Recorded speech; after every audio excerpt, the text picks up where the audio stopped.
विवेकानंदांचं एक स्लोगन आहे युवकांसाठी, arise, awake and stop not till the goal is reach.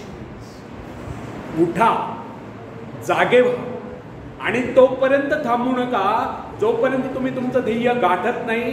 अथक परिश्रम करा, मेहनत करा आणि आपलं लक्ष्य हासिल करा. विवेकानंदांनी हे पण सांगितलं, हे विश्व एक व्यायामशाळा आहे आणि आपण सर्व इथे कशासाठी आलो आहोत? कशासाठी आलो? व्यायाम करण्यासाठी. आता त्यांचा सांगण्याचा अर्थ हा नाही की आपल्या सर्वांना मल्ल व्हायचं. त्यांच्या सांगण्याचा व्यापक अर्थ असा आहे, आपल्याला शारीरिक, मानसिक आणि बौद्धिकदृष्ट्या सक्षम व्हायचं आहे. मग शारीरिकदृष्ट्या सक्षम होण्यासाठी काय केलं पाहिजे?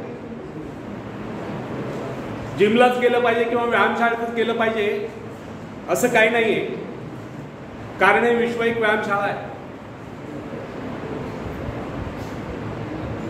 मग शारीरिकदृष्ट्या सक्षम होण्यासाठी ज्या ज्या संधी असतील त्या संधीचं सोनं करायचं आहे.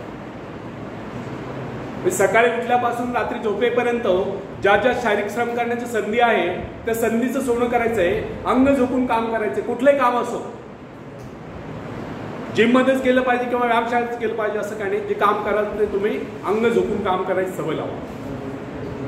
आज महाराष्ट्र बदनाम होत चाललाय की मराठी माणूस काम करत नाही, मराठी माणूस काम चुकार आहे, मराठी माणूस पाट्या टाकण्याचं काम करतो. हा जर कलंक फोडायचा असेल तर अंग झोपून काम करायची सवय लावा, पडेल ते काम करायची सवय लावा. तुम्ही कुठल्याही क्षेत्रात असा, ज्याही क्षेत्रातलं काम असेल ते मन लावून करा. तर शारीरिकदृष्ट्या सक्षम होण्यासाठी आपल्याला अंग झोपून काम करावं लागेल. आलं लक्षात? आजकाल काय आलंय, प्रत्येक घरामध्ये एकुलता एक मुलगा असतो, एकुलता एक मुलगी असते, खूप लाडात वाढलेले असतात. त्यांना काम करायची सवय नसते किंवा काम करायची लाज वाटते. त्यांच्यासाठी सुद्धा सांगतो,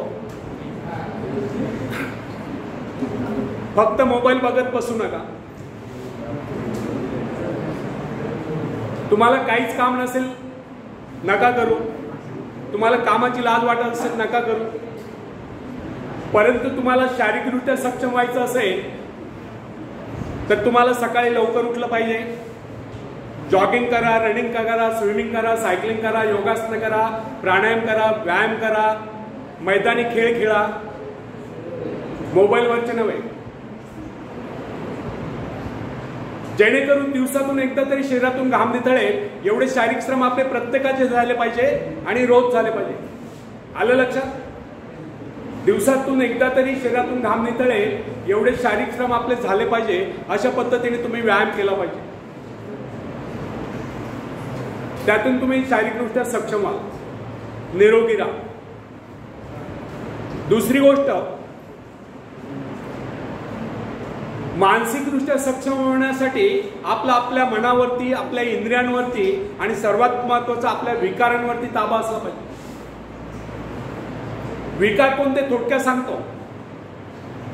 काम, कामना, इच्छा, क्रोध, लोभ, मोह, मत्सर, द्वेष, आळस, नैराश्य, उदासी यांना मनातून हद्दपार करा. नेहमी आनंदी राहा, उत्साही राहा, कार्यतत्पर राहा, सकारात्मक विचार मनामध्ये ठेवा, स्वतःला चांगल्या कामामध्ये व्यस्त ठेवा. रिकामं मन सैतानाचं घर असतं. नेहमी चांगले विचार आत्मसात करा आणि त्या विचारांना कृतीत आणा, कारण कृतीविना विचार वांजोटे असतात.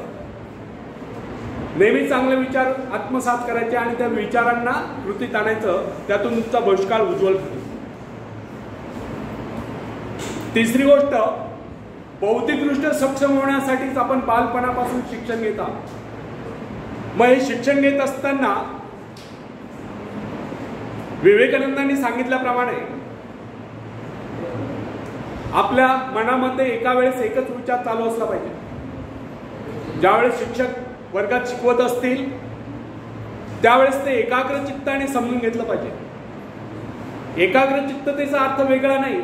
एकाग्रचित्ततेचा अर्थ एवढाच आहे, जे काम तुमच्या समोर आहे त्या कामावरती तुमचं लक्ष केंद्रित असलं पाहिजे.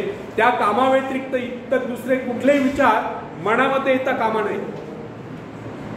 अशा पद्धतीने एकाग्रचित्ताने जर तुम्ही समजून घ्याल तर तुम्ही निश्चितच ज्ञानी व्हा. कारण विवेकानंदांनी हे सांगितलं, ज्ञानी माणसाचं सर्वात महत्त्वाचं सद्गुण म्हणजे तो एकाग्रचित्त असतो. तर एकाग्रचित्ततेची व्याख्या एवढीच लक्षात घ्यायची, एका वेळेस एकाच कामावरती कॉन्सन्ट्रेट व्हायचं, एकाच कामावरती फोकसिंग व्हायचं, एकाच कामावरती लक्ष द्यायचं. त्यावेळेस इतर कामांचा विचार मनामध्ये येता कामा नये. अशा पद्धतीने एकाग्रचित्त होऊन तुम्ही म्हणजे अभ्यास करून ज्ञानी होऊ शकता. ज्यावेळेस तुम्ही एखादं पुस्तक वाचत असाल त्यावेळेस ते पुस्तक जे वाचतं, जी लाईन वाचतं, त्या लाईनचा अर्थ तुमच्या मनामध्ये शिरला पाहिजे, त्याचं व्हिज्युलायझेशन तुमच्या मनामध्ये झालं पाहिजे, त्याचं एक चित्र मनामध्ये उभं असलं पाहिजे. शिक्षक शिकवत असताना त्यावेळेस सुद्धा शिक्षक काय शिकवतात ते त्याचं व्हिज्युलायझेशन झालं पाहिजे, त्याचं चित्र मनामध्ये उभं असलं पाहिजे. अशा पद्धतीने एकाग्रचित्ताने जर तुम्ही अभ्यास कराल तर तुम्ही निश्चितच ज्ञानी व्हाल आणि तुम्हाला तुमचं जे ध्येय असेल, ज्या दिशेने तुम्ही मार्गक्रमण करत आहात ते ध्येय गाठल्याशिवाय राहणार नाही. तर एकाग्रचित्ताने अभ्यास करा. तर अशा पद्धतीने जेव्हा या भारतातील प्रत्येक युवक, प्रत्येक युवती शारीरिक, मानसिक आणि बौद्धिकदृष्ट्या सक्षम होईल तेव्हाच खऱ्या अर्थाने विवेकानंदांची युवकांबद्दलची स्वप्न इथे साकार होतील. कारण विवेकानंदांनी हे पण सांगितलं आहे, तुम्ही तुमच्या विचारांमधूनच तुम्ही बनता. त्यामुळे विचार नेहमी चांगले असले पाहिजे, सद्विचार असलं पाहिजे आणि रिकामं राहू नका. रिकामं मन सैतानाचं घर असतं. जेव्हा काहीच काम नसेल तेव्हा कुठल्या तरी कामामध्ये व्यस्त ठेवा. जे काम असं काम विधायक काम असलं पाहिजे, विघातक नको.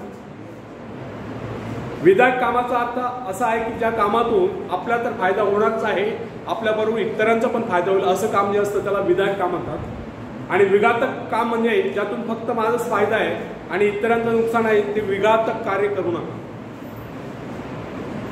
तर नेहमी चांगले विचार आत्मसात करा, त्या विचारांना कृतीत आणा, आचरणात आणा, त्यातून तुमचा भविष्यकाळ उज्ज्वल होईल. आलं लक्षात? जेव्हा या भारतातील प्रत्येक युवक, प्रत्येक युवती शारीरिक, मानसिक आणि बौद्धिकदृष्ट्या सक्षम होतील तेव्हाच विवेकानंदांचे युवकांबद्दलचे स्वप्न साकार होतील आणि तेव्हाच भारत आत्मनिर्भर बनेल. त्यासाठी तुम्हाला आत्मनिर्भर बनणं गरजेचं आहे. माझ्या व्याख्यानातून तुम्हाला त्याचा बोध मिळाला असेल. त्यातनं कुठल्या कोणाच्या भावना दुखावायच्या नव्हत्या, ही गोष्ट लक्षात घ्या. आपल्याला म्हणजे स्वतःच्या पायावर उभं राहण्यासाठी आपण गरीब असाल, श्रीमंत असाल, तुम्हाला कष्ट हे करावंच लागेल. Hard work is the base of success. तुम्हाला यशस्वी व्हायचं असेल तर कठोर परिश्रम करायचे. कठोर परिश्रम म्हणजे कोणते? स्मार्ट वर्क, म्हणजे फक्त ढोर मेहनत नाही करायची. जर तुम्हाला यश संपादन करायचं असेल, म्हणजे डिग्री संपादन करायची असेल, त्यासाठी तुम्हाला चांगला अभ्यास करावा लागेल. बाहेरच्या जगतात तुम्ही जेव्हा पाऊल ठेवता तेव्हा बाहेरच्या जगतामध्ये तुमच्याकडे गुड मॅनर्स, एटिकेट्स या गोष्टी फार महत्त्वाच्या आहेत. बदलत्या काळाबरोबर बदलत्या टेक्नॉलॉजीचं नॉलेज अपडेट होणं गरजेचं आहे. तर या सगळ्या गोष्टी तुम्हाला शिकून घेतल्या पाहिजे याच पिरियडमध्ये, म्हणजे तुम्ही त्या दिशेने मार्गक्रमण करून यशस्वी व्हा. बदलत्या काळाबरोबर आपल्याला बदलावं लागणार आहे. आपल्या समोर अनेक उदाहरणं आहे. HMT घड्याळ माहिती आहे तुम्हाला?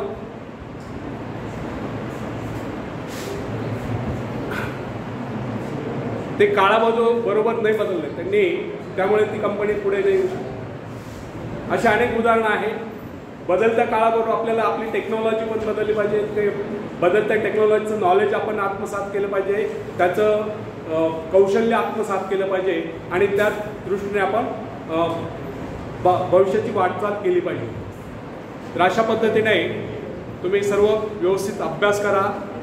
आईवडिलांचे, प्रत्येक आईवडिलांचं स्वप्न असतं की आपल्यापेक्षा जे आपण जे कष्ट भोगले ते आपल्या मुलांना आपल्यापेक्षा त्यांचं जीवनमान उंचावं, आपल्यापेक्षा चांगलं जीवनस्तर उंचावं, अशी प्रत्येक आईवडिलांची स्वप्न असतात. ते स्वप्न साकार करा आणि यशस्वी व्हा. धन्यवाद.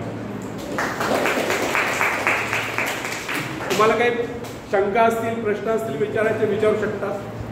डिफिकल्टीज असतील